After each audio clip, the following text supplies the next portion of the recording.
Bahujan Samaj party ने लोकसभा चुनाव के लिए 2 किश्तों में उत्तर प्रदेश की 25 सीटों के लिए अपने उम्मीदवारों की घोषणा कर दी है। पार्टी ने पहले 16 सीटों पर अपने उम्मीदवारों की घोषणा की और फिर कुछ ही घंटों बाद दूसरी सूची जारी कर 9 और प्रत्याशियों को घोषित कर दिया। चुनाव की तारीखों का ऐलान होते ही लोकसभा चुनाव 2024 का बिगुल बज चुका है। बहुजन समाज पार्टी भी आगामी चुनाव को लेकर अपनी तैयारियों में जुटी हुई है।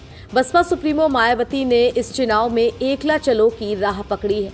हालांकि आगामी लोकसभा चुनाव का महामुकाबला तो एनडीए और इंडिया गठबंधन के बीच ही माना जा रहा है, मगर बसपा भी पूरे दमखम के साथ चुनावी मैदान में डटी है।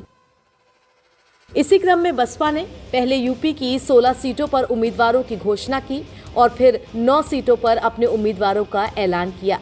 मायावती अब तक कुल 25 प्रत्याशियों में से 7 टिकट मुस्लिम उम्मीदवारों को तो 8 टिकट सवर्णों को दे चुकी हैं। अब बसपा के इस ऐलान के बाद सवाल उठने लगे हैं कि मायावती की सोशल इंजीनियरिंग से उत्तर प्रदेश में किसे नुकसान और किसे फायदा होगा। आइए सबसे पहले बात 16 प्रत्याशियों की पहली सूची पर कर लेते हैं। तो कैराना, मुजफ्फरनगर, मेरठ, बागपत और गौतम बुद्ध नगर में बसपा का उम्मीदवार बीजेपी को सीधे सीधे नुकसान पहुंचा सकता है।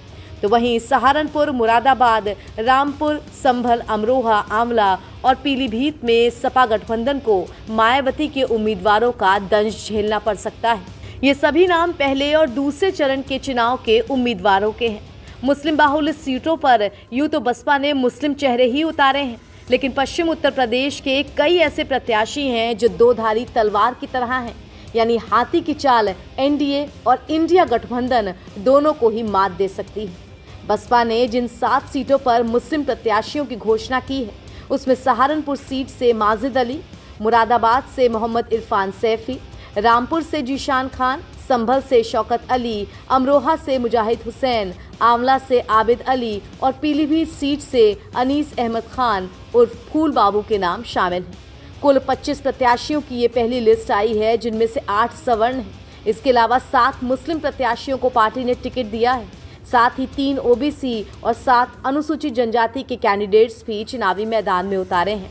इस तरह जातीय समीकरणों को ध्यान में रखकर जो प्रत्याशी उतारे गए हैं, वो इंडिया गठबंधन और एनडीए दोनों की ही मुश्किलें बढ़ाएंगे, ऐसी संभावना प्रतीत हो रही है।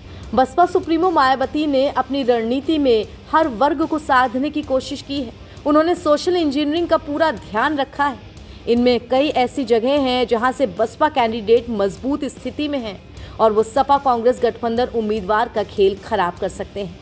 वहीं दूसरी लिस्ट में सामने आए 9 प्रत्याशियों में से 4 एससी कैटेगरी के, 2 ब्राह्मण और 3 ओबीसी हैं। कानपुर से कुलदीप भदौरिया, आगरा से पूजा अमरोही और मथुरा से कमलकांत को टिकट दिया गया है। इन सभी सीटों पर बसपा के प्रत्याशी इंडिया गठबंधन के साथ एनडीए के लिए मुश्किल खड़ी करते नजर आ रहे हैं। एनबीटी ऑनलाइन की रिपोर्ट।